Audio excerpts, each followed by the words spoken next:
Shalom, bien-aimés frères et sœurs, shalom, peuple de Dieu. Vraiment que l'Éternel nous soit richement favorable et nous vous souhaitons la bienvenue dans cette école de la grâce de Dieu. Bon, voyez-vous, bien-aimés, nous le disons et nous le répétons, que l'évangile de la grâce, c'est l'évangile qui suscite beaucoup de débats, beaucoup de questions. Sachez-le, bien-aimés, que chaque sujet abordé dans cet évangile, c'est un débat. Pourquoi? Parce que l'évangile de la grâce vient mettre à l'exergue, donc ça veut dire qu'il met à la lumière ce qui a été caché. L'évangile de la grâce vient redresser les chemins tracés par les apôtres et obscurcis par la religion. L'évangile de la grâce vient amener la vérité ou établir la vérité qui a été cachée dans la religion pendant des siècles et des siècles. Et voyez-vous, bien-aimés, lorsque les gens sont habitués dans l'obscurité, dans le noir, lorsque la lumière arrive, ils sont tellement habitués dans le noir qu'ils n'ont pas la notion des choses. Ça veut dire que la lumière vient révéler beaucoup de choses, mais comme les gens sont habitués dans le noir, ils commencent à douter. Est-ce que c'est jaune ou c'est bleu? Est-ce que c'est rouge? Parce que longtemps, ils avaient un aperçu. Donc, ils étaient dans l'ombre. Ils étaient dans l'image. Donc, ils se faisaient des images de ce qui pouvait être la chose. Mais comme ils étaient dans le noir, donc ils ne voyaient pas bien. Alors, lorsque la lumière arrive, la lumière apporte maintenant l'authenticité de la chose. Et il y en a ceux-là qui ont le cœur ouvert, ils acceptent parce qu'ils disent que non, maintenant je vois que c'est bleu, ce n'est pas rouge. Mais il y en a ceux-là qui se disent non, mais non, je ne peux pas le croire, tous ces choses, tout ce temps-là, j'ai cru que c'est rouge, aujourd'hui on me dit que c'est bleu. Alors, ça, bien aimé, c'est la métaphore qui se passe aujourd'hui avec beaucoup d'entre nous. Bon, qu'est-ce que nous voulons dire ce matin, bien aimé? Dimanche passé, nous avions posé ou bien nous avions répondu à une question parce que dimanche d'après, pendant plutôt l'enseignement, il y avait la sœur Christiane qui avait posé une question, à savoir si tous les enfants de Dieu sont des serviteurs, et notre réponse était positive que oui. Et de cela, donc, il y a eu une autre question qui a été suscitée, puisque nous sommes tous des serviteurs, donc une femme aussi peut avoir un ministère de la parole, ça veut dire une femme aussi peut enseigner dans l'assemblée des saints. Et dimanche passé, nous avons répondu non. Bon, si vous lisez les commentaires, donc que ce soit sur YouTube ou bien sur Facebook, vous pouvez comprendre certaines questions, bien certains commentaires. Mais il y a des frères quand même, des sœurs qui osent m'appeler pour pouvoir dire que mon frère, oui, nous avons compris tout ça là. Mais quand même, il y a un verset dans la Bible, il y a deux versets dans la Bible, il y a trois versets. Mais il y a le prophète, il avait dit ça. Il y a l'apôtre, il avait dit ça. Qu'est-ce que cela veut dire? Alors, la question qu'on se pose, ou bien la question que nous allons répondre aujourd'hui, est-ce que Joël chapitre 2, versets 28 à 29, justifie le ministère de la parole pour les femmes? Donc nous allons expliquer et nous allons répondre. Est-ce que la prophétie des prophètes Joël, dans son chapitre 2, versets 28 et 29, elle donne l'accès aux femmes de pouvoir prêcher? Bon, rentrons dans les Écritures, bien-aimés frères et sœurs, et pour que nous puissions comprendre ces choses.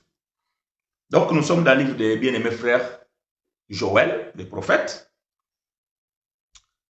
dans son chapitre 2, verset 28 et verset 29. Je lis pour vous et avec vous, et que l'Éternel nous soit favorable. Joël, livre prophétique des bien-aimés frères Joël, dans son chapitre 2, verset 28 et verset 29. Nous lisons la parole de Dieu, je lis pour vous et avec vous. Après cela, je répandrai mon esprit sur toute chair. Vos fils et vos filles prophétiseront.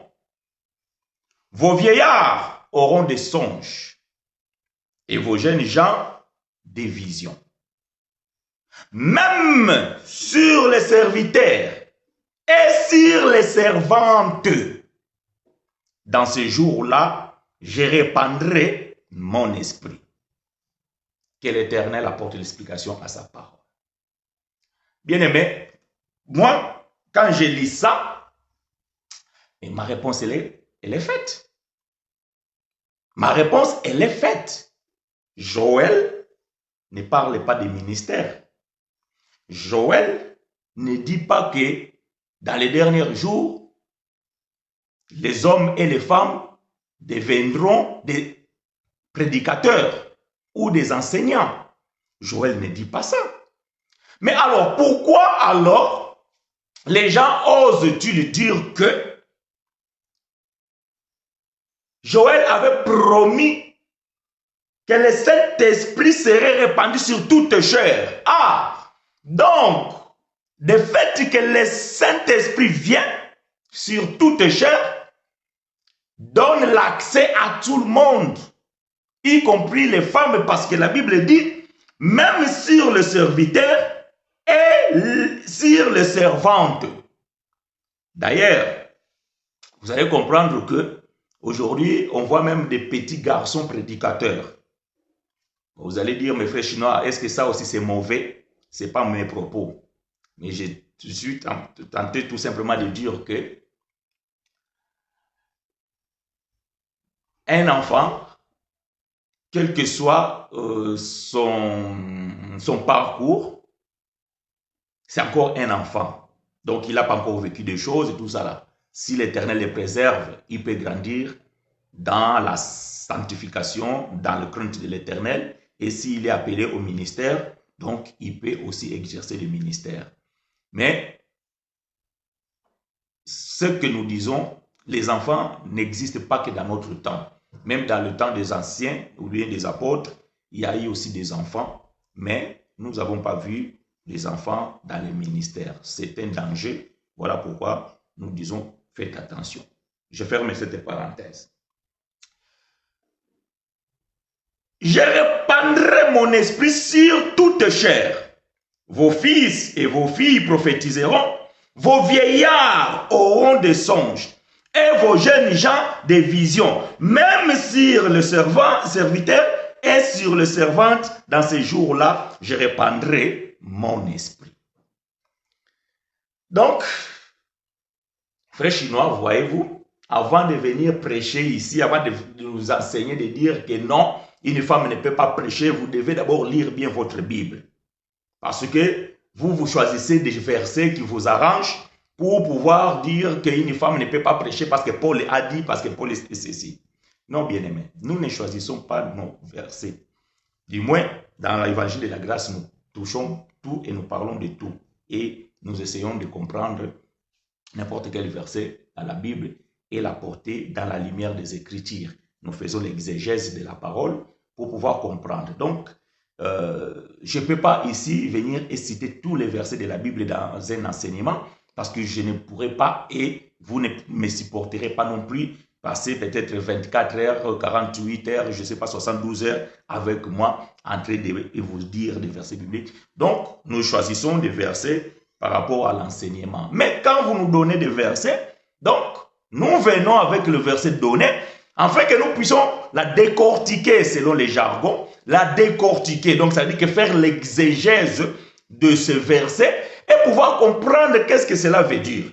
Comprenez bien, aimé, que la prophétie dit que après cela, je reprendrai mon esprit sur toute chair. Quand la Bible dit toute chair ici, veut dire quoi? Ne veut pas dire tout le monde. Ne veut pas dire tous ceux qui vivent sur la terre. Parce que je vous signale que les animaux aussi ont de la chair. Est-ce que l'esprit aussi devait descendre chez les chiens? Est-ce que l'esprit aussi devait descendre chez les lions? Est-ce que l'esprit aussi devait descendre chez les coqs? Donc, parce qu'eux aussi, ils ont de la chair. Voyez-vous? Quand on parle de la chair, là, bien aimé, ne veut pas dire la chair moussouni, ça, la chair là. Non. Non. D'ailleurs, je pense que, je ne sais pas s'il y a un enseignement qu'on avait déjà parlé de ces choses, le cœur de pierre et le cœur de la chair. Donc, toute chair ici, bien aimé, ne veut pas dire tout le monde. Non. Donc, nous devons aller demander la Bible. Qu'est-ce que le frère Joël voulait dire? Et les derniers jours, donc dans les derniers jours que les prophètes parlent, c'est quoi ces derniers jours? Voyez-vous? Nous les prétéristes bien-aimés, nous comprenons ces choses et nous pouvons l'expliquer avec beaucoup de facilité. Mais malheureusement, les futuristes, lorsqu'ils prennent ces écritures, ils l'amènent dans un temps lointain. Voyez-vous? Dans une période lointaine. Et cela, bien-aimé, engendre beaucoup de confusion. Et le peuple de Dieu est dans la confusion. Or, si vous lisez Joël, chapitre 2, verset 27, la Bible nous dit que mon peuple ne sera point dans la confusion. Donc, le peuple de Dieu ne peut pas être dans la confusion. Pourquoi? Parce que dans cette alliance que nous sommes en train de vivre, bien-aimés, toutes ces choses doivent être mises à la lumière. Et donc, nous devons maintenant comprendre ces choses afin que nous ne soyons pas confus. Est-ce que c'est frère Chinois qui dit la vérité ou c'est frère Jean? Est-ce que c'est frère André qui dit la vérité ou c'est le frère Emmanuel? Est-ce que c'est frère Joël qui dit la vérité ou c'est frère Esaïe? Donc, nous devons maintenant, bien aimés, aller sonder les Écritures. Parce que c'est dans les Écritures là où nous trouvons la vie. Afin que vous ne mourrez pas. Voyez-vous? Bien aimé, la connaissance ou le manque de connaissance ne te fera pas perdre le royaume de Dieu, ne te fera pas perdre le paradis. Le manque de connaissance ne te fera pas rater le ciel. Par contre, le manque de connaissance peut te tuer. Et quand je parle ici peut te tuer, ce n'est pas mourir physiquement. Mais tu seras mort parce que, manque de ta connaissance, tu vas accepter tout et n'importe quoi. Et vous allez vivre une vie de patachon. Vous allez vivre une vie malheureuse parce qu'il vous manque la connaissance. Voilà pourquoi la Bible déclare, faute de connaissance, mon peuple peur. Bon. Quelle est l'importance de savoir si une femme doit prêcher ou pas prêcher? Qu'est-ce que cela peut m'amener pour ma vie éternelle? Rien. Rien du tout. Que tu entends une femme prêcher ou que tu entends un homme prêcher, bien-aimé, cela ne changera rien pour ta vie éternelle. Par contre, ça te donnera la connaissance de pouvoir comprendre l'utilité pour pouvoir respecter la doctrine posée par les apôtres afin que tu ne sois pas ballotté de tout vent de doctrine. Voilà pourquoi aujourd'hui, certaines personnes sont en train de souffrir parce qu'ils n'ont pas saisi la révélation de l'évangile et lorsque leurs vies sont détruites, c'est alors maintenant qu'ils veulent connaître la vérité et beaucoup même ils ont fait naufrage parce qu'ils ont couru après de fausses prophéties ou des faux enseignements. Voilà le but de l'enseignement bien-aimé, c'est de pouvoir vous apporter la lumière. Ok, voilà. Nous sommes bien d'accord. Quelqu'un qui prophétise, c'est un prophète ou une prophétesse. Alors, dans ce cas, est-ce que les femmes peuvent prophétiser devant les hommes dans un ensemble? Merci Alberto pour ta question, très pertinente.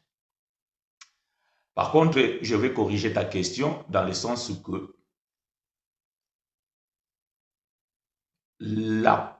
les prophètes ou bien les prophétesses, il y a une différence. Vous devez comprendre que les prophètes ou les prophétesses étaient donnés à Israël. C'était pour la nation israélite. Dieu suscitait un prophète pour la nation Israël. Et ces prophètes, lorsqu'ils venaient avec le message, c'était pour toute la nation. Toute la nation d'Israël devait écouter ces prophètes et le message qu'il apportait parce que c'était le message du temps. Et la Bible dit, la loi et les prophètes ont survécu jusqu'à Jean, donc les Jean les Baptistes. Donc comprenez qu'il y a cela 2000 ans. Donc ces prophètes devaient régner jusqu'au temps de Jean. Après. Et après, leur mission était terminée. Aujourd'hui, nous avons des prophètes. Donc, faites attention avec le terme prophète. Nous avons aujourd'hui des prophètes, mais les prophètes ministériels qui se trouvent dans Éphésiens chapitre 4, verset 11. Donc là, c'est un prophète ministériel, à même titre qu'un pasteur, un évangéliste, un docteur. Voyez-vous? Donc, il y a les 5 ministères qui est la main de Dieu. Parce que la main de Dieu a 5 doigts. Donc, évangéliste, pasteur, apôtre, prophète et docteur.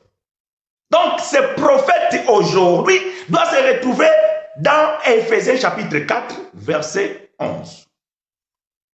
Maintenant, une sœur ou un frère qui prophétise dans une assemblée de saints, ça s'appelle le don de prophétie. À même titre que celui qui a le don de parler en langue, le don de guérison, le don de connaissance. Donc ça, ce sont des dons spirituels. Ok? Donc ça, ce sont des dons spirituels. Donc ça veut dire qu'une sœur, un frère peuvent prophétiser dans l'assemblée puisqu'ils ont des dons de prophétie. Mais ils ne sont pas des prophètes. Voilà où j'ai dit que je voulais corriger ta question. Donc, le fait de prophétiser, cela ne veut pas dire que tu es un prophète. Non. Tu vas comprendre que les prophètes dans l'ancienne alliance, ou bien les prophètes envoyés en Israël, tous ne parlaient pas des choses qui devaient venir. Parce qu'un prophète, c'est celui qui prend de Dieu et l'amène vers le peuple. Et un sacrificateur à ce temps-là, c'est lui qui prenait le peuple, qui les amenait vers Dieu. Voyez-vous? Donc, de telle manière que si je te pose la question, Abraham était un prophète, quelle est la prophétie d'Abraham que tu connais? Tu ne connais, tu ne sais pas. Abel était un prophète, quelle est la prophétie qu'Abel a prophétisée? Tu ne connais pas. Or, un prophète, sa vie, c'est tout un enseignement. La vie des prophètes, c'est un présage. Un prophète pouvait ne pas parler ou ne pas prophétiser, mais on devait lire dans sa vie les prophéties bibliques. De ce fait que quand tu vois à frère Abel, il prophétisait déjà le véritable agneau. Parce que c'est lui, tu vois. Donc Abel prophétisait déjà la venue de Jésus, alors qu'Abel n'a jamais parlé de la prophétie. Donc il était un prophète. Ok, je ferme la parenthèse parce que ça mérite tout un enseignement. J'espère que j'ai répondu à la question. Je reviens dans ce que nous sommes en train de dire. Donc, Joël chapitre 2. Les servantes, les serviteurs qui vont recevoir le Saint-Esprit. Mais cette prophétie de Joël, bien-aimés frères et sœurs, a eu son accomplissement. Voyez-vous, cette prophétie a eu son accomplissement. Et l'Esprit est venu et descendu sur toute chair. Mais elle toute chair là, c'est qui? Est-ce que c'est toi? Est-ce que c'est moi? Oh, est-ce que toute chair là, votre maman prophétesse, elle est dedans aussi? Moi, je ne sais pas. Mais que la Bible parle, parce que nous parlons avec la Bible. Et nous répondons avec les Écritures. Alors, faisons un tour. Nous allons visiter frère Luc.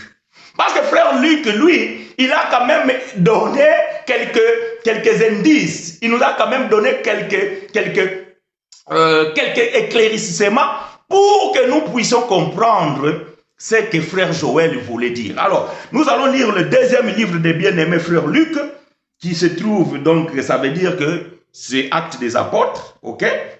Donc, c'est le deuxième livre de Luc. C'est Actes des Apôtres, parce que c'est lui qui a écrit ce livre-là. Alors, nous allons commencer par le chapitre 1er pour que nous puissions avoir une bonne compréhension. OK? Actes des apôtres, chapitre 1. Nous allons lire versets 13 et 15. Actes des apôtres, chapitre 1. Nous allons lire versets 13 et 15. Donc, je vais aller courir vite parce que le temps ne m'est pas favorable. Sinon, je pouvais détailler plus la chose. Mais nous allons essayer d'être un peu plus bref. Donc, supportez moi et souffrez avec moi. Actes des apôtres, chapitre 1, versets 13 et 15. Je lis pour vous et avec vous.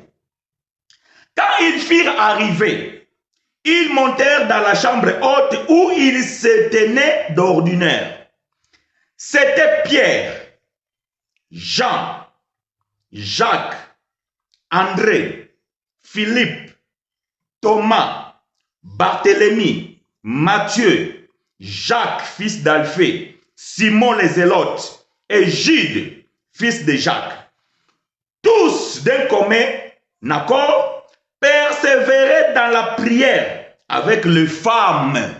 Écoutez bien la lecture. Donc les 11 disciples ou bien les 11 apôtres avec les femmes. Et Marie, mère de Jésus, et avec les frères de Jésus.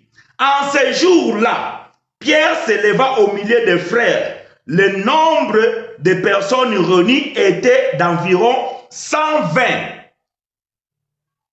Est-ce que vous comprenez? Donc, le jour de la Pentecôte, après que Jésus soit enlevé, ou qu'il soit parti, les frères étaient réunis dans la chambre haute. La Bible dit qu'il y avait là les 11 apôtres, parce que le frère Judas était déjà mort. Donc, c'était resté 11 apôtres. Et les femmes, la sœur Marie, la mère de Jésus aussi était là, et les frères de Jésus. Ça veut dire que Jude, Jacques et les autres aussi étaient là. Et la Bible dit qu'ils étaient au nombre de 120. J'aime la précision. Donc, ils étaient 120. Donc, qu'est-ce qui s'est passé alors lorsque ce peuple-là, ce 120 étaient réunis, des hommes et des femmes dans la chambre haute? Chapitre 2. Actes des apôtres, chapitre 2. Souffrez avec moi, nous allons lire du premier verset jusqu'au verset 22. Actes des apôtres, chapitre 2.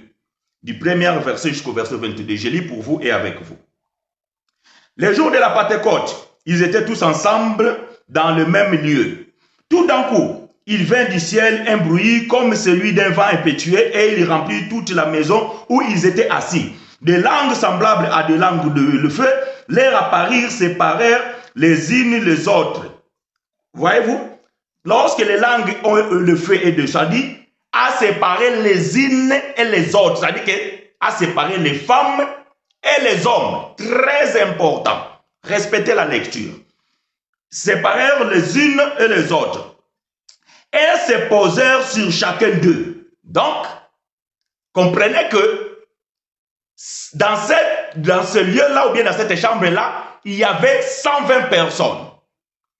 Et le feu du Saint-Esprit, ou bien la puissance du Saint-Esprit, ou bien le langue de feu, descendirent sur le 120. Voyez-vous, les 120. Donc les 120 là, c'est ça toute chair. Parce que vous allez comprendre que ce que Joël avait dit devait s'accomplir. Mais où? Et c'est ici, frère Luc est en train d'expliquer. Suivez bien attentivement la lecture. Donc, descendirent sur chacun d'eux. Et ils furent tous remplis du Saint-Esprit et se mirent à parler en d'autres langues selon que l'Esprit leur donnait de s'exprimer. Sans exception, tous, et les hommes et les femmes ont commencé à parler à d'autres langues. Le Saint-Esprit n'a pas fait d'exception. Que tu sois homme, que tu sois femme, le Saint-Esprit est descendu sur eux tous. Et tous ont eu la même manifestation. Donc le Saint-Esprit n'a pas dit que, comme j'ai séparé ici les hommes, ici les femmes, maintenant les hommes ont commencé à parler et les femmes ne parlaient pas. Non, même les femmes ont commencé à parler d'autres langues. ainsi que les hommes aussi, tous étaient ensemble et ont commencé à parler d'autres langues. Très important. Verset 5. Or, il y avait en ce jour à Jérusalem des Juifs, hommes pieux, de toutes les nations qui sont sous le ciel. On a déjà expliqué ces choses lorsque nous avons expliqué Matthieu 28. Allez et faites de toutes les nations mes disciples en les baptisant au nom du Père, du Fils et du Saint-Esprit et en les enseignant. Donc, on avait déjà expliqué ici que, voilà, aller par toutes les nations. Donc, c'est ces nations-là qui étaient dans la circonfession plutôt de Jérusalem. Et ils étaient des Juifs de diaspora, autrement dit. Verset 6. Au bruit qu'il y ait, la multitude accourut et elle fut confondue parce que chacun les entendait parler dans sa propre langue. Ils étaient tous dans l'étonnement et la surprise et ils se disaient les uns et les autres, voici ces gens qui parlent, sont-ils pas tous galiléens? Et comment les entendons-nous dans notre propre langue à chacun, dans notre langue maternelle?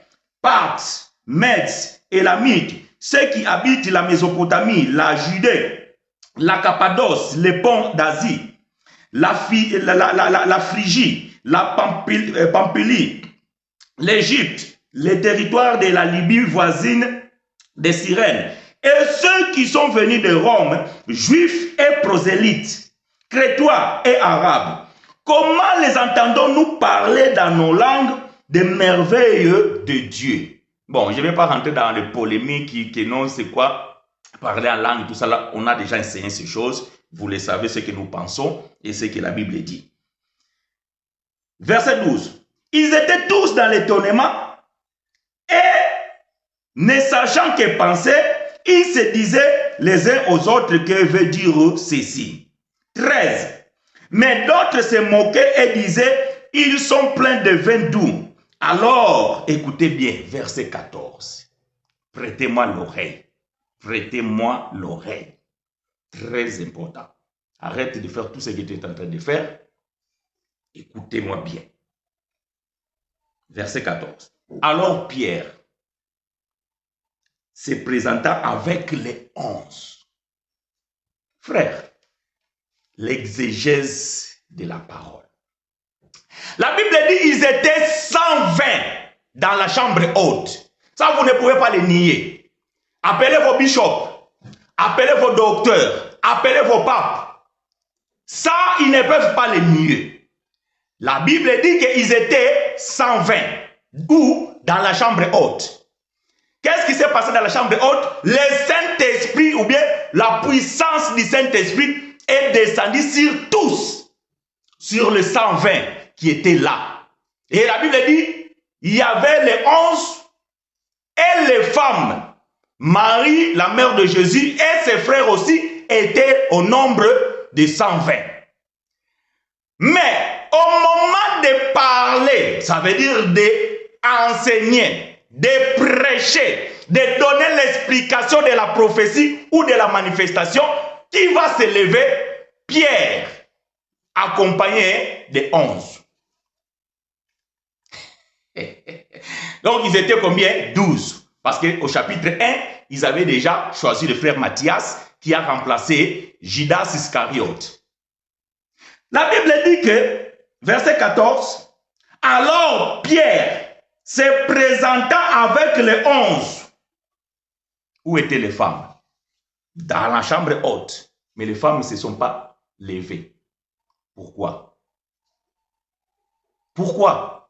Parce que, bien aimé, si nous revenons dans Matthieu chapitre 28, la Bible dit que au verset, gardez la page des Actes des Apôtres, nous allons revenir.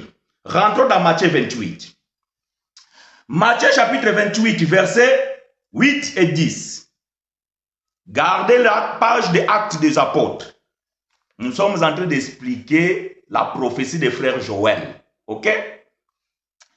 Rentrons dans le livre de Matthieu. Visitons frère Matthieu chapitre 28, versets 8 et 10. La Bible dit ceci. Elle s'éloignèrent. Elles qui? Elles, les femmes. Hein? Si vous lisez plus haut, vous allez comprendre. Les femmes. Les femmes qui ont vécu, qui ont vu la résurrection, qui ont contemplé. Les premières qui ont vécu, qui ont su que Jésus est ressuscité, c'était les femmes. Bon, je parle parmi ceux qui accompagnent Jésus. Parce que, si vous regardez bien, c'est les militaires, c'est les gardiens qui ont vu, qui ont compris que Jésus était ressuscité. Mais je parle de ceux qui accompagnaient Jésus. Parmi ceux qui accompagnaient Jésus, c'est là, les femmes d'abord qui ont su que Jésus était ressuscité. Elles s'éloignèrent, donc elles les femmes, promptement du sépulcre, avec crainte et avec une grande joie. Et elles courirent porter la nouvelle aux disciples. Et voici Jésus vint à leur rencontre et dit, je vous salue. Elles s'approchèrent pour saisir les pieds et elles se prosternèrent devant lui. Alors Jésus leur dit, ne craignez pas, allez. Donc c'est une recommandation. Allez où? Voyez-vous? Allez où? Allez dire à mes frères de se rendre en Galilée, c'est là qui me verront. Donc, ici, le frère Jésus envoie les femmes, pas pour aller prêcher, mais il les a dit allez. C'était une recommandation donnée aux femmes d'aller. Aller où? Aller dire à mes frères. Qui sont ces frères? Les 11. Et quel était le message? Que je les donne rendez-vous en Galilée. À Matthieu chapitre 28, verset 16 à 19. Matthieu 16 à 19. Est-ce que les femmes ont accepté? Est-ce que les femmes, ils ont accompli les commandements de Jésus? Oui. Parce que verset 16 dit ceci. Les 11 disciples allèrent en Galilée sur la montagne que Jésus leur avait désignée. Ah, donc les femmes ont bien transmis le message de Jésus aux 11. Voyez-vous, aux 11. On n'a jamais dit aux femmes d'aller vers les nations ou dans le monde pour aller annoncer que Jésus est ressuscité. Non, les femmes, on les a envoyées à aller dire aux disciples que Jésus est ressuscité. J'aime ça. Verset 17. Quand ils le virent, ils se prosternèrent devant lui. Mais quelques-uns eurent des doutes. Jésus s'étant approché, leur parla ainsi. Tout pouvoir m'a été donné dans le ciel et sur la terre. Verset 19.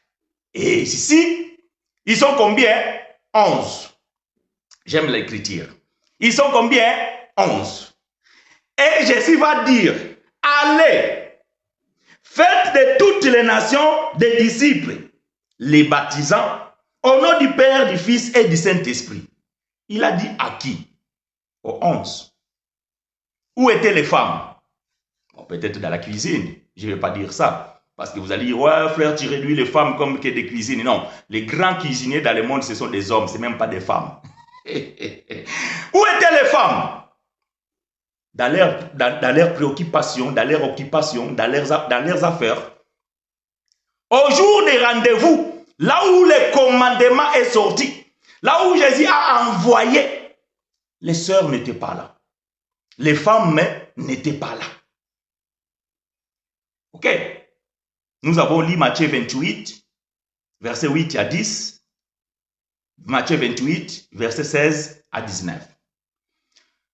Donc, maintenant, allez là, c'est ce que nous sommes en train de lire dans Actes des Apôtres. Donc, revenons maintenant dans Actes des Apôtres, chapitre 2.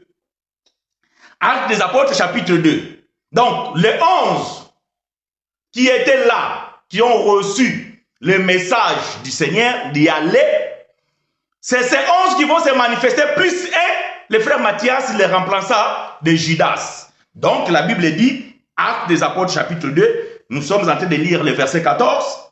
Alors, Pierre se présenta avec les 11, donc les 12 apôtres. Avec les 11, éleva la voix et leur parla en ces termes. Hommes juifs, Et vous tous qui séjournez à Jérusalem, sachez, c'est ici. Plutôt, sachez ceci et prêtez l'oreille à mes paroles. Une femme ne peut pas dire ça dans une assemblée. Parce qu'ici, ils étaient dans l'assemblée. C'est la naissance de l'église. L'assemblée de Jérusalem. Ici. Pierre se met debout avec des frères, avec le 11. Et les sœurs étaient où? Assis. Oh, ces sœurs-là, ils connaissaient la doctrine. Et ils étaient des femmes obéissant à la parole. Et ils ont prophétisé, ou bien plutôt ils ont parlé en langue. C'est pas un problème. Une femme peut parler en langue, il peut prophétiser dans l'assemblée. Il n'y a pas de problème. Mais au moment de prêcher, au moment de prendre l'autorité, au moment de dire au peuple, taisez-vous, écoutez-moi, c'est un homme qui doit se lever. C'est un homme qui doit se lever. Oh, Marie pouvait dire à Pierre, tais-toi. C'est moi qui l'ai porté 9 mois. C'est moi qui l'ai donné les mamelles. C'est moi qui dois parler. Parce que c'est moi qui l'ai porté cet enfant. Et c'est notre entreprise. Parce que c'est ce qui se passe aujourd'hui. Hein. Quand le pasteur meurt, c'est sa femme qui vient. C'est notre entreprise. C'est moi qui connais les secrets. C'est moi qui deviens maintenant la successeur. Maman pastante. Mais sa sœur Marie n'est pas... La sœur Marie ne pouvait pas. Parce que c'était une femme remplie de Saint-Esprit et obéissant au commandement. Obéissant au commandement. Une sœur soumise à la parole de Dieu et aux autorités ecclésiastiques. Mais vous, aujourd'hui, vous êtes devenus des têtus, des mal élevés. Et vos hommes qui vous donnent le pouvoir de pouvoir se lever devant le peuple. Complices. Où était la sœur Marie? Bien assise dans son coin. Elle a ouvert ses oreilles pour écouter Pierre et les autres. Et frère Pierre prend la parole, commence maintenant à expliquer. Pierre dit, prêtez l'oreille à mes paroles. Ces gens ne sont pas ivres, comme vous le supposez, car c'est la 3e heure du jour. Mais c'est ici ce qui a été dit par le prophète Joël. Ah! Donc vous me dites que Joël a prophétisé que l'Esprit descendra sur les serviteurs et les servantes, donc une femme aussi peut prêcher. Mais Pierre dit que ce que Joël a dit, c'est ce qui vient de s'accomplir aujourd'hui. Non, pas aujourd'hui là que je parle là, non. C'est frère Pierre le jour de la Pentecôte. Pierre témoigne. Bien aimé, vous nous accusez des propos que nous avons jamais dit. Oh les frères, vous contredisez la Bible. La Bible. Oh les femmes samaritaines, la sœur Déborah et tout ça. Vous êtes qui pour dire que la femme n'est pas... Nous ne sommes rien. Nous ne sommes rien. Des pauvres serviteurs. Comme dit frère Pierre. Mais nous obéissons tout simplement à la parole prêchée par les apôtres. Nous obéissons tout simplement à la parole laissée par frère Jésus. C'est tout. C'est tout. Maintenant, vous me dites que non. La Bible dit dans les derniers jours, je reprendrai mon esprit sur toutes les chairs. Vos fils prophétiseront sur mes présents, sur les ans. Donc une femme peut prêcher. Mais écoutez la Bible. Frère Pierre dit que, donc, frère Pierre et les 11. Donc, les femmes qui ont reçu aussi le Saint-Esprit, ils se taisent. Ils écoutent attentivement. Maintenant, Pierre est en train d'expliquer que ce qui est en train de se passer ici, c'est la prophétie de Joël. Oh, vous tous ceux qui ne croyez pas à ça, vous qui pensez que Joël a donné l'accès à la femme de prêcher, Pierre est en train de contredire. Et si vous êtes découragé, comme frère Paul dit, si vous êtes des prophètes ou inspirés, croyez-moi que ce que frère Chino est en train de lire ici, c'est la prophétie du prophète Joël. Et ça, ce n'est pas moi qui l'ai dit, c'est frère Pierre. Ces gens ne sont pas ivres, comme vous le supposez, car c'est la 3e heure du jour.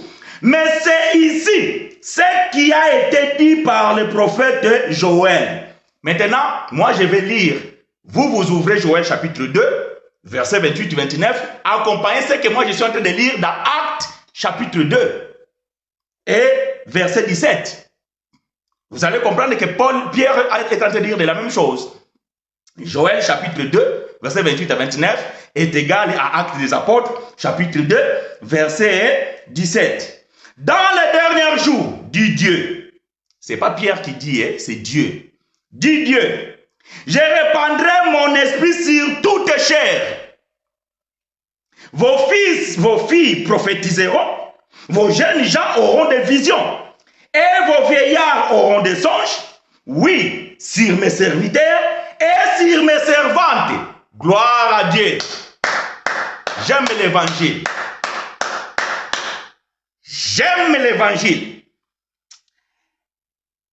Dans ces jours-là, je reprendrai mon esprit et ils prophétiseront. Est-ce que les femmes ont prophétisé? Oui. Est-ce que les femmes ont prêché? Non. Parce que ici, Pierre est en train de prêcher. Pierre est en train de prêcher. Lisez bien la Bible. Ça, c'est une prédication. C'est l'enseignement. Parce que après que Pierre a fini, la Bible dit ici 3000 ou 5000, je ne sais pas, les gens se sont convertis. Aucune sœur a élevé sa voix pour parler. C'était Pierre assisté avec les 11 autres frères. Les femmes, elles étaient où? Dans l'assemblée, bien assis, en silence, comme le recommande frère Pierre et frère Paul. Dans 1 Corinthiens chapitre 14. En silence, que les femmes se taisent. Et ces femmes étaient bien éduquées. Nos femmes d'aujourd'hui, moi aussi Dieu me parle. Oui. On ne dit ce qu'on ne vient pas. Qui vous a dit que Dieu ne parle pas aux femmes? Qui? Personne.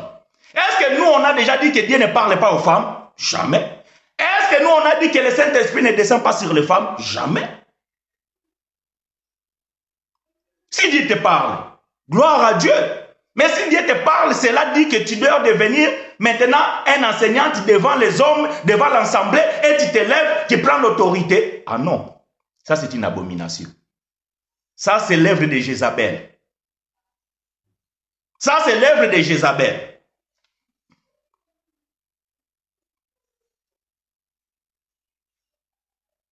Je continue la lecture. Verset 19. Je ferai paraître des prodiges en haut dans le ciel et des miracles en bas sur la terre, du sang, du feu et une vapeur de fumée. Le soleil se changera en ténèbres et la lune en sang avant l'arrivée du jour du Seigneur, de ce jour grand et glorieux. Alors, quiconque invoquera le nom du Seigneur sera sauvé.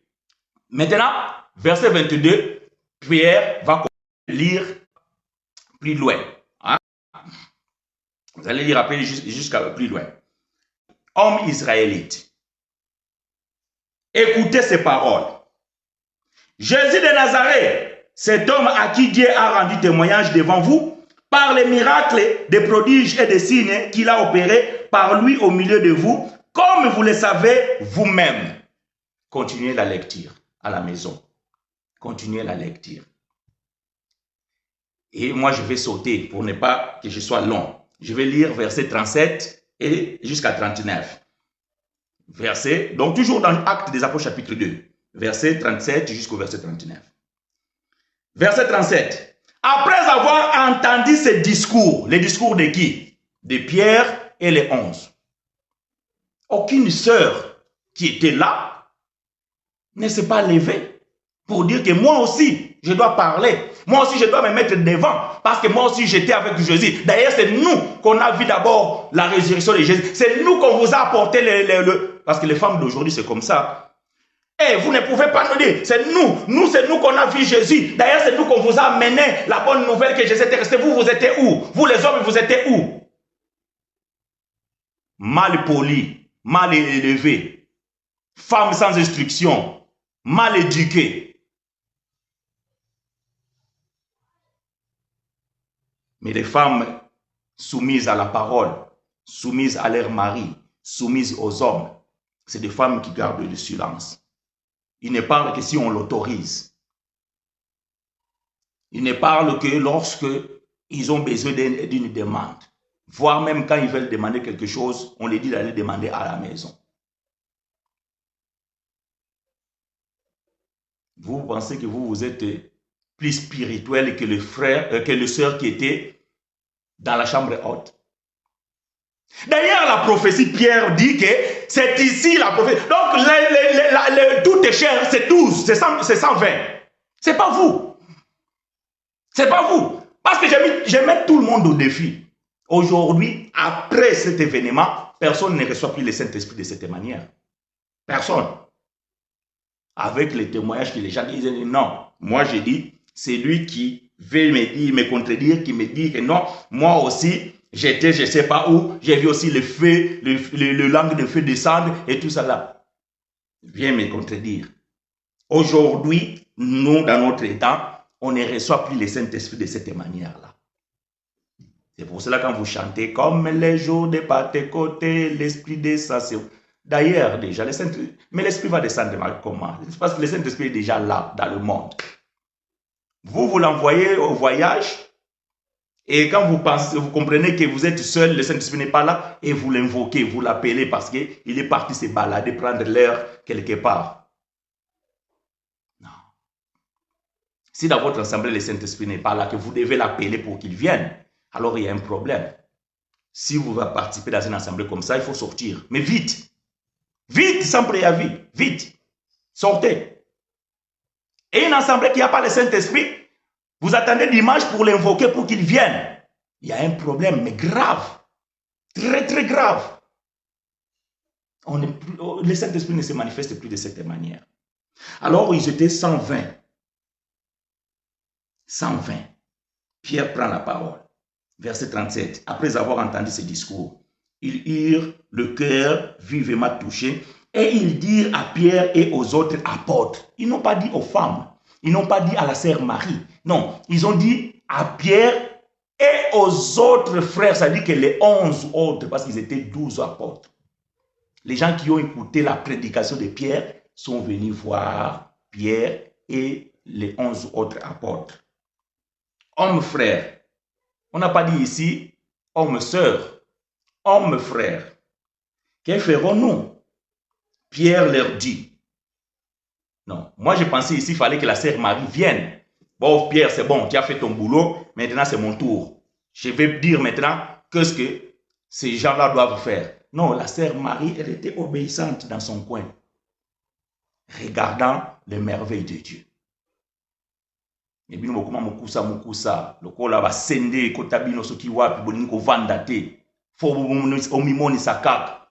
Vous voulez apparaître, vous êtes mal à l'aise, donc il faut qu'on sache que toi tu es la maman pastante, la femme du pasteur, la femme du prophète, toi tu es maman prophétesse. On doit savoir que tu es là. Non. Ça c'est l'esprit de Python et l'esprit de Jézabel.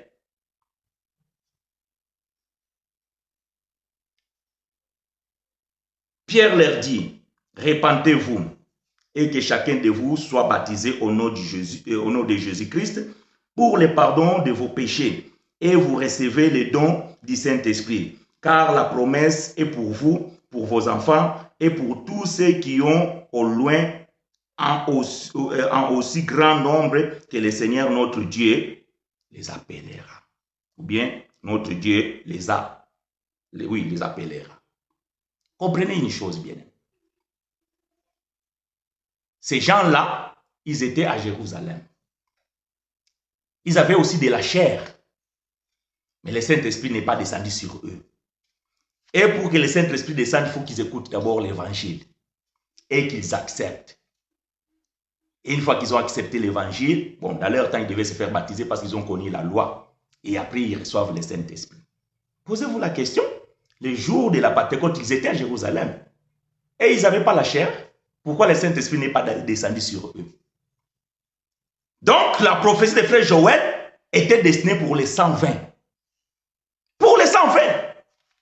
Toute chair, c'est 120. Je suis en train d'expliquer les Écritures. J'ai dit que ces bien-aimés ici, là, ils étaient aussi à Jérusalem. C'était déjà les derniers temps. Parce que la Bible dit, c'est dans les derniers temps. Et Pierre dit que cette prophétie, c'est arrivé dans leur dernier temps. Parce qu'ils ont vécu les derniers temps. Et ces bien-aimés, ils étaient là. Mais le Saint-Esprit n'est pas descendu sur eux. Pourquoi? Est-ce qu'ils n'avaient pas la chair? Mais bien sûr qu'ils avaient la chair. Mais pourquoi le Saint-Esprit ne descend pas sur eux? Parce qu'ils ne faisaient pas partie des 120. Donc toute chair que Joël avait dit, c'est 120 personnes. Les apôtres, les femmes et les frères de Jésus et la mère de Jésus qui étaient là. Ce n'était pas pour tous. Ce n'était pas pour tous. Et parmi ces gens-là qui étaient à Jérusalem, il y avait beaucoup de gens aussi. Il y avait aussi des femmes et des hommes qui chacun était là à écouter des merveilles de Dieu. Mais frères, ils n'étaient pas des robots. Ils étaient des humains avec la chair. Mais ils n'ont pas reçu le Saint-Esprit. Donc le Saint-Esprit n'a pas descendu sur leur chair. La chair, bien aimée là, c'est le cœur. Voilà pourquoi Dieu doit d'abord ôter le cœur de pierre et vous donner le cœur de chair afin de recevoir la parole. Une fois que tu as reçu la parole, c'est alors que le Saint-Esprit s'active dans ta vie. Joël, chapitre 2, versets 28 à 29, ne justifie pas qu'une femme doit prêcher. Non. Bon. Moi, je pensais que dimanche passé, on avait bien expliqué les choses, que les questions n'étaient plus. Je ne sais pas. Bon. Cette fois-ci, je ne sais pas s'ils vont me donner quoi. Peut-être ils vont me donner Livre des rois. Que nous parlons aussi, peut-être ils vont me parler maintenant de la sœur Déborah. Je ne sais pas. Bon, j'entends. Quel sera maintenant le prochain verset? Frères, sœurs, vous ne pouvez pas justifier vos erreurs avec les versets bibliques. Si vous osez, nous allons revenir pour les détruire. Et moi, j'ai toujours dit, on détruit un enseignement par un autre enseignement. Si moi je prêche ici ou bien j'enseigne quelque chose ici et que c'est là, vous pensez que ce n'est pas vrai, ce n'est pas la peine de me critiquer, ce n'est pas la peine de commenter dans mes vidéos, n'importe quoi. Fais aussi un enseignement pour détruire ce que moi j'ai posé comme enseignement. Moïse rentre chez le pharaon, il balance sa verge, devient un serpent. Oh, Pharaon regarde comme ça et dit, mais qu'est-ce que c'est ça? Toi, Moïse, mais on a grandi ensemble ici. On est allé dans l'école de la magie de Pharaon. Ce que tu as appris, c'est ce que moi j'ai appris. Maintenant, tu veux me démontrer que non, toi, tu as une puissance extraordinaire. Ah, bah, petit Boya, il appelle aussi ses serviteurs. Et ils sont venus, ils ont dit, oh, Moïse a fait quoi? Il a fait la démonstration. Nous allons détruire ça. Et aussi, ils ont jeté leurs verges. Et les verges sont devenus serpents. Maintenant, un serpent plus beaucoup de serpents. Mais la Bible dit les serpents de Moïse a commencé à avaler les faux serpents. Ah! Moi, j'ai posé l'enseignement. Si tu penses que ce que je viens de dire ici, c'est faux, viens avec ton enseignement et tu verras que mon enseignement va dévorer ton enseignement. Parce que tu n'auras pas des arguments, tu n'auras pas de fondements. Et si tu oses de nous donner encore des versets, nous allons venir encore les détruire. Nous allons venir encore détruire. Comme on vient de détruire Joël chapitre 2, verset 29, 28 à 29. On vient de les détruire. J'ai dit et je répète, je martèle, je signe. Joël chapitre 2, verset 28 à 29, ne justifie pas qu'une femme doit enseigner. Non. Apportez encore d'autres serpents. Et nous allons encore avaler vos serpents là. Parce que ce sont des petits serpents. Ils ne peuvent rien faire face aux serpents de Moïse. Or, les serpents de Moïse, c'est Jésus-Christ. Gloire à Dieu. Comme Moïse éleva le serpent dans le désert, il faut que le Fils de l'homme soit élevé. Ah! Et quand nous élevons, bien-aimés, c'est pour manger vos petits serpents. Good. Boum, boum. On les avale. Parce que vous ne pouvez pas peser. Vos enseignements-là ne peuvent pas peser. Sans argument. Vous ne rentrez même pas dans la profondeur. Vous prenez un verset comme ça, vous le donnez. Vous pensez que non, voilà. Oh, voilà, les frères, il n'a pas vu ça. Nous l'avons déjà vu. Tout ce que vous pouvez voir, nous les avons déjà vu il y a longtemps. Il y a longtemps. Parce que nous asseyons dans les conseils des ministres de Dieu. Vous savez, quand Dieu réunit ce ministre, nous sommes là assis. Nous sommes là assis avec lui. Et nous savons bien ce que lui dit. Mais vous alors, on ne vous voit pas. On vous a jamais croisé là-bas au conseil des ministres. Mais vous vous présentez ici comme des ministres de l'Éternel. Mais au rendez-vous, on ne vous voit pas. Vous n'êtes pas là.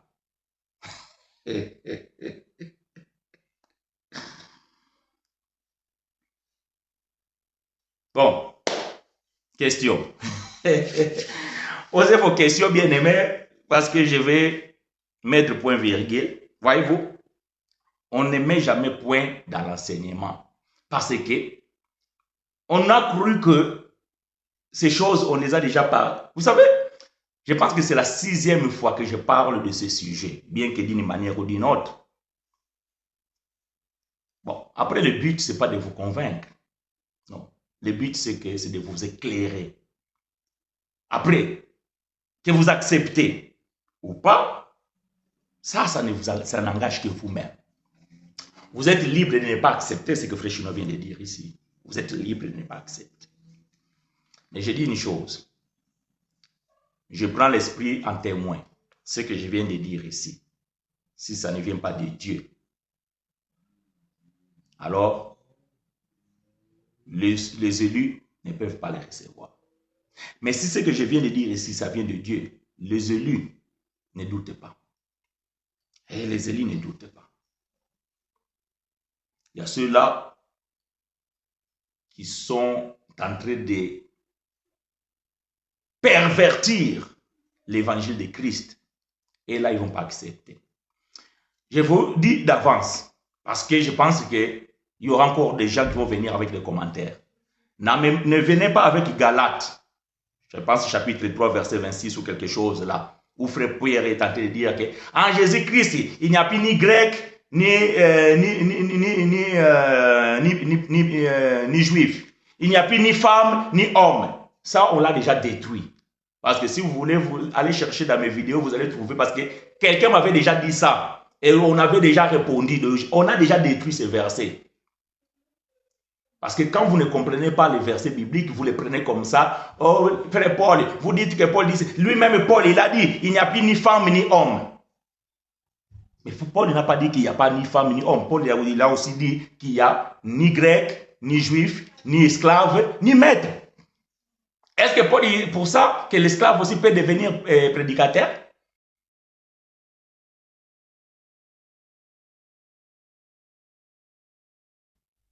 Donc, bien aimé, faites attention. Voyez-vous, faites attention. Ne donnez pas les oreilles à n'importe qui. N'embrassez pas n'importe quel enseignement. Non. Vous devez examiner, écouter.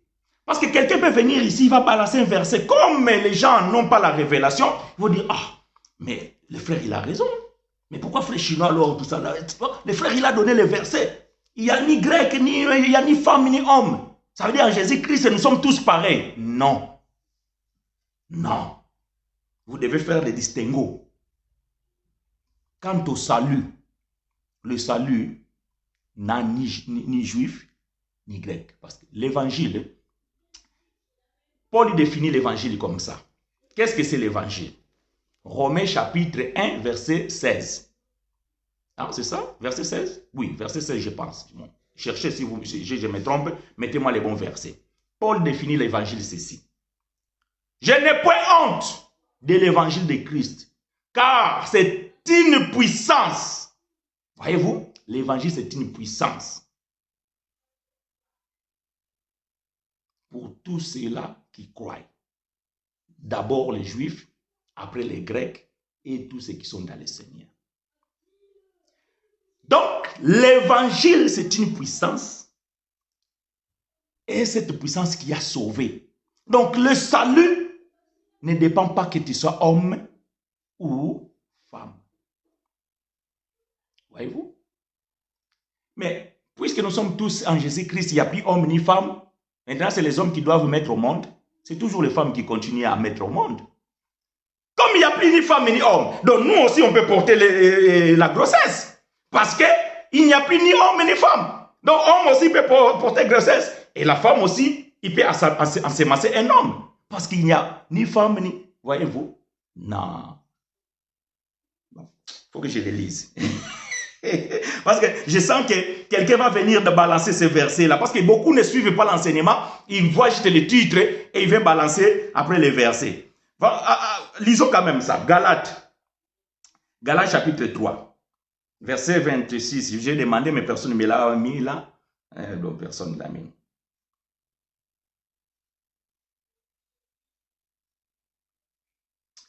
Galates chapitre 3, à partir du verset 25. Non, à partir du verset 26. Galates chapitre 3, à partir du verset 26.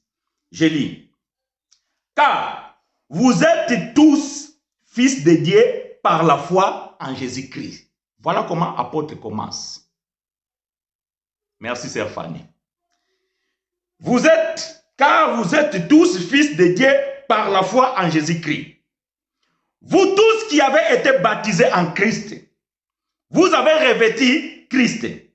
Il n'y a plus ni juif, ni grec. Il n'y a plus ni esclave, ni libre.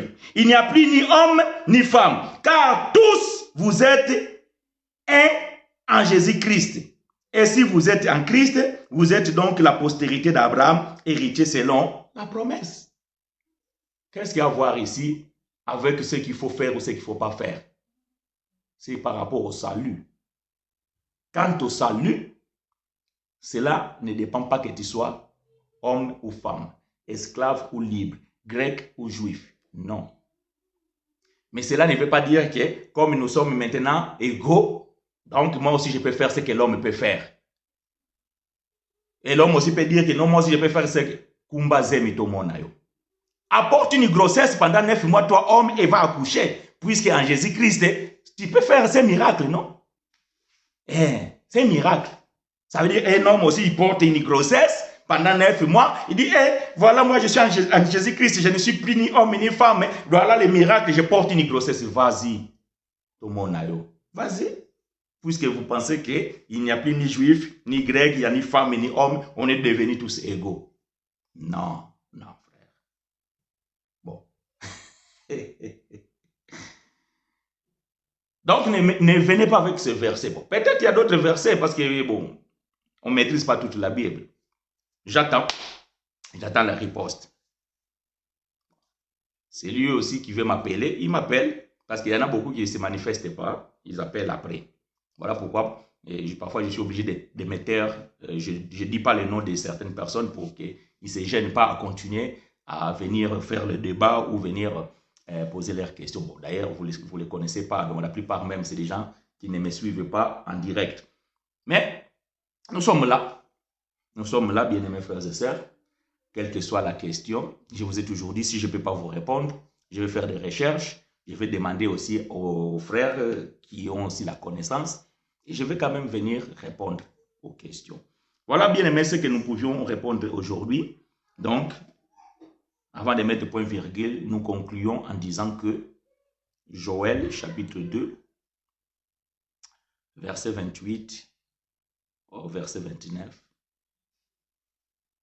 c'est une prophétie qui s'est accomplie le jour de la Pentecôte. Et toute chair que frère Joël parle, c'était les 120 qui étaient dans la chambre haute. Aujourd'hui, les enfants de Dieu qui sont encore dans le monde ou qui sont encore dans la religion, pour que vous puissiez activer le Saint-Esprit qui est en vous, il faut que vous écoutiez il faut que vous écoutez la parole de la vérité, l'évangile de votre salut, et alors Dieu va vous sceller de son Saint-Esprit. Éphésiens chapitre 1, verset 13. Si j'ai la bonne mémoire, ou verset 11, je ne sais pas. Sœur Fanny essaie de me trouver ça. Soit c'est Éphésiens chapitre 1, verset 11, ou Éphésiens chapitre 1, verset 13. Paul dit, lorsque vous écoutez l'évangile de la vérité, l'évangile de votre salut, et que vous avez cru, alors Dieu vous scelle de son Saint-Esprit qui a été promis. Que l'Éternel nous soit richement favorable. Je vais profiter de ce moment pour pouvoir demander à l'Éternel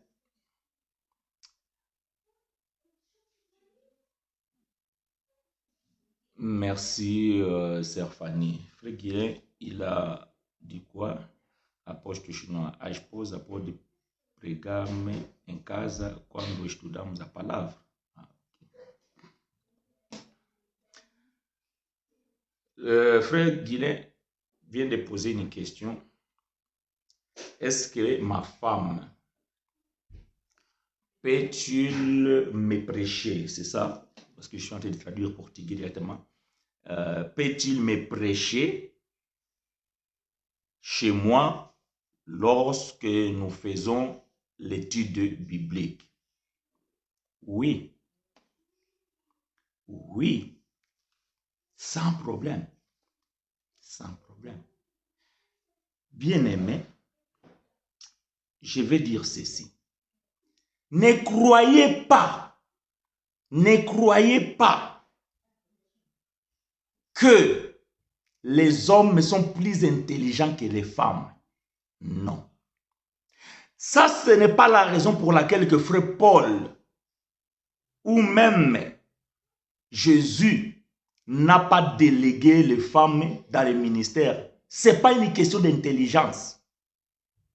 Non, ce n'est pas une question d'intelligence. Si la femme, voyez-vous, si la femme connaît quelque chose que toi tu ne connais pas, je vais rester dans le domaine biblique. Elle peut peut-être même avoir une révélation que toi tu ne connais pas. Et elle peut te l'expliquer. Alors je vais vous dire une chose. Moi, apôtre chinois, j'ai certaines choses que c'est ma femme qui m'ouvre. Comme ça, vous le savez. Il y a certaines choses, c'est ma femme. Parce que Dieu l'a fait la grâce de pouvoir connaître l'évangile dans les assemblées, alors que moi, j'ai grandi chez les protestants. Donc, ceux qui ont grandi dans les protestants, bon, mon frère Guilin, il est là, lui qui a posé la question, parce qu'on a vécu dans la même maison, donc il sait de quoi je parle. Nous, qui nous sommes grandis dans le protestantisme, il y avait beaucoup de choses qu'on ne maîtrisait pas. Et qui fait que, parfois, il y a des choses que je ne comprends pas, donc je vais dire comme ça, et que c'est ma femme qui me dit que non, ça, c'est des choses qui se font comme ça se passe comme ça et compagnie. Et pourtant qu'un jour, je vais laisser cette place pour qu'elle vienne s'asseoir ici pour vous enseigner, non. Mais quand on partage à la maison, ici, je donne l'oreille, j'écoute ce qu'il dit et je dis, waouh, c'est ça? Oui, exactement. Il n'y a pas de problème. Il faut bien respecter l'écriture. Paul dit, dans toutes les assemblées, et je considère qu'ici c'est une assemblée, parce que vous et nous sommes dans un commun accord. Ça, c'est une assemblée de Dieu. Parce que vous faites partie du corps de Christ et que moi, je suis serviteur que je suis en train de partager avec vous la parole de Dieu. Donc, c'est une assemblée de Dieu. Et ça, elle ne viendra pas s'asseoir ici et pour pouvoir vous enseigner. Non. Je vous dis que quand on partage avec moi, et je l'écoute, elle me dit des choses qui sont vraies et que j'accepte. Et que parfois même, peut-être que j'ai déjà dit ici, et vous pensez que, ah, apôtre chinois, il a eu vraiment la révélation. Et oui, peut-être c'est ma femme qui a eu la première personne de la révélation. Et moi, j'ai saisi cette occasion. Cela n'est pas un problème. Une femme, d'ailleurs, c'est un devoir de la femme aussi de pouvoir éduquer les enfants dans la maison par la parole de Dieu. Et à l'occasion aussi, les maris aussi. Et oui, les maris aussi. Parce qu'il y a certains hommes qui ne maîtrisent pas l'évangile. Et il y a des femmes qui, ça fait longtemps qu'ils sont dans l'assemblée et qui écoutent la parole avec assiduité et qui maîtrisent. Et à ce moment-là, il peut mettre son mari sur la table, assis-toi là mon mari, et je vais t'expliquer ce verset biblique. C'est une bonne chose. Donc, frère Guilain, si madame, elle te prêche à la maison, il n'y a pas de problème. Gloire à Dieu. Il faut faire les distinguos. Donc, on parle dans l'assemblée. C'est pour cela, vous voyez, quand on parle du voile, beaucoup disent que même les enfants, vous allez voir dans les assemblées de saints surtout, même les enfants de 8 ans, on les fait porter le voile. Non. Le voile, c'est pour les femmes mariées, lorsqu'ils sont réunis en présentiel dans une assemblée. Donc, une femme mariée, donc, par la soumission à son mari, elle doit couvrir sa tête. Mais lorsque la femme n'est pas mariée, elle n'a pas besoin de couvrir la tête. Même dans une assemblée, lisez bien la Bible. Lisez bien la Bible. Voyez-vous? Donc, pareil, à la maison, une femme peut enseigner son mari, il peut prêcher son mari, il peut prêcher ses enfants qui sont des garçons.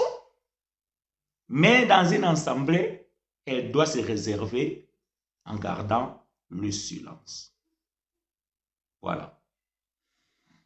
Donc, voilà, bien aimé, j'espère que Dieu fera de sorte que nous soyons consolés tous.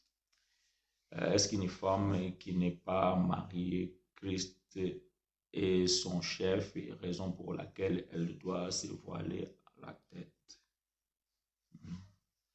Ouais, ça, c'est les enseignements bien aimés, c'est Rina, qui se prêchent par-ci, par-là. Vous voyez,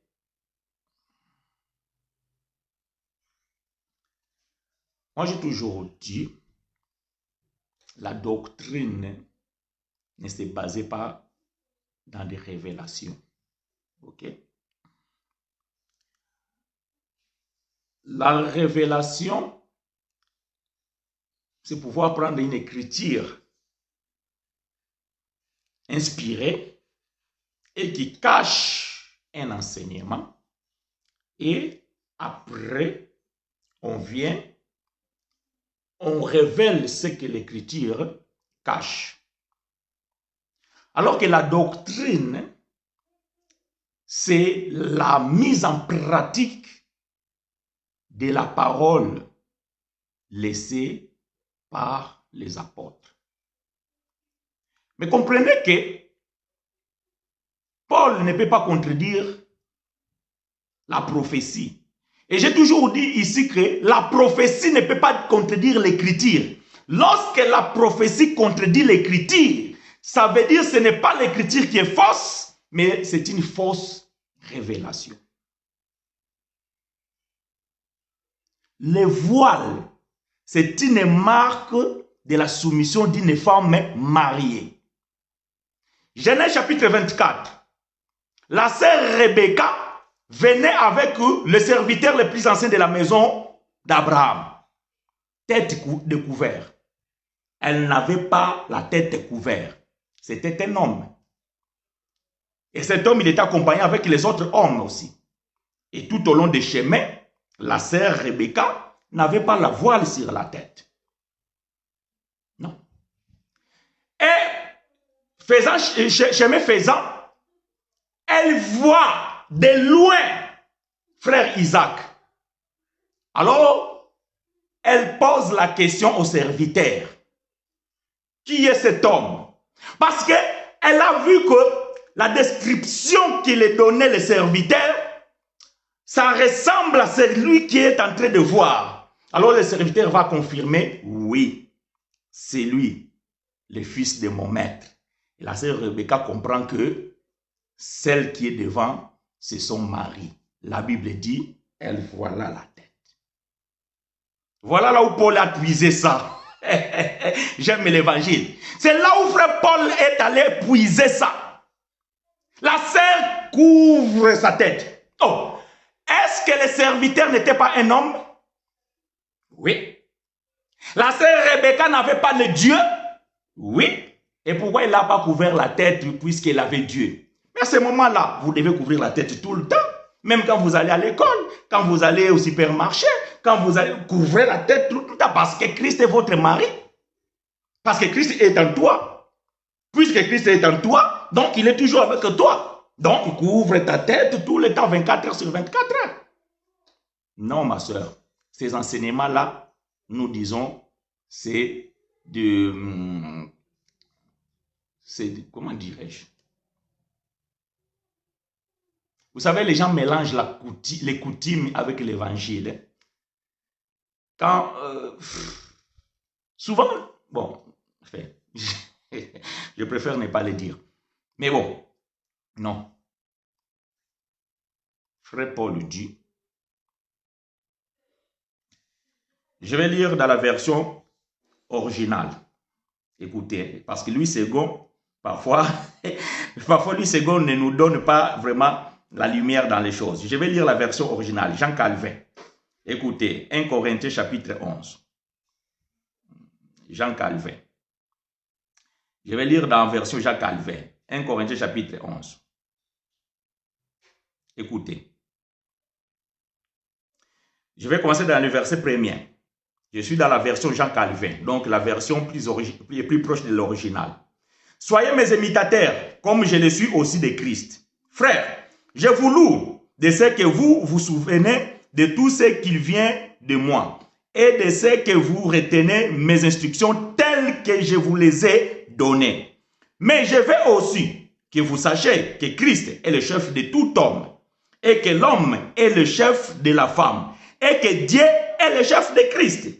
Toute femme qui prie ou qui prophétise la tête couverte, tout homme qui prie ou qui prophétise la tête couverte déshonore son chef. Mais toute femme mariée, voyez-vous, ça c'est la version la plus proche de l'original. Donc Jean Calvin, la Bible de l'épée. Mais toute femme mariée qui prie ou qui prophétise sans avoir la tête couverte déshonore son chef. Qui est son chef? Le chef de la femme, ce n'est pas Christ, c'est son homme, c'est son mari. C'est ce que Paul dit ici. Maintenant, si vous dites que non, une femme qui n'est pas mariée, c'est Jésus qui est son mari. Mais nous aussi les hommes, Jésus est aussi notre mari. Pourquoi nous ne pouvons pas couvrir la tête aussi? Parce que nous sommes aussi les femmes de Jésus-Christ. Voilà pourquoi je dis que la révélation ne peut pas nous donner la doctrine. Parce que dans la révélation, nous aussi nous sommes des femmes. Et Christ est notre chef. Parce que c'est lui qui est la tête de l'église. Donc, étant aux femmes de Jésus, donc nous aussi nous devons couvrir la tête. Mais Paul dit qu'un homme qui prophétise ou bien qui prêche, plutôt qui prie, ne peut pas couvrir la tête. Donc tu comprends ma soeur que ces enseignements-là, c'est ce que je suis en train de dire. C'est des petits serpents. Et quand nous arrivons, nous avalons tous ces serpents-là. Nous avalons tous ces serpents-là. Ça, c'est les gens qui ont l'esprit d'esclaviser la femme, d'assujettir la femme, d'anéantir la femme, de la mépriser. Et ils commencent à prendre leurs coutumes. Et ils veulent introduire ça dans l'évangile. Il prend un verset, il tord le sens. Parce que ce que Paul a écrit, c'est difficile à comprendre. Et dont les gens mal affermis et ignorants tordent le sens des Écritures. Mais l'Écriture est claire.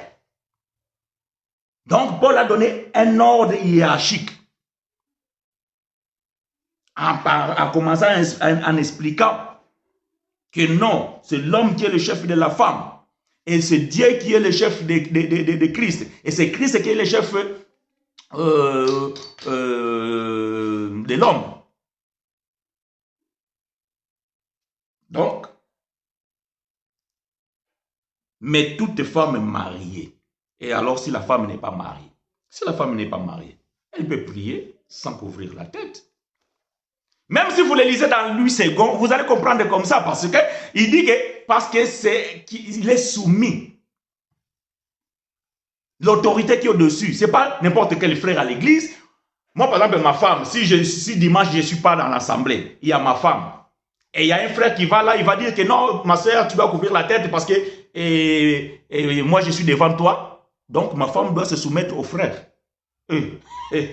Arrête. Non. Attention avec ce genre d'enseignement-là. Nous lisons la Bible et nous expliquons la Bible. Donc, voilà. J'espère que j'ai été assez clair. Bon. Il peut toujours avoir une incompréhension ou bien n'est pas... De toute façon, moi, je répète la même chose. Je ne suis pas ici pour vous convaincre d'une manière ou d'une autre. C'est la parole qui doit vous convaincre. Donc, si tu lis. Bon. Peut-être la version que je viens de lire ici, beaucoup de gens ne l'ont pas. Si tu en as besoin, tu me demandes. Je t'envoie le lien et tu pourras le télécharger dans ton portable ou bien le laptop, enfin, l'ordinateur.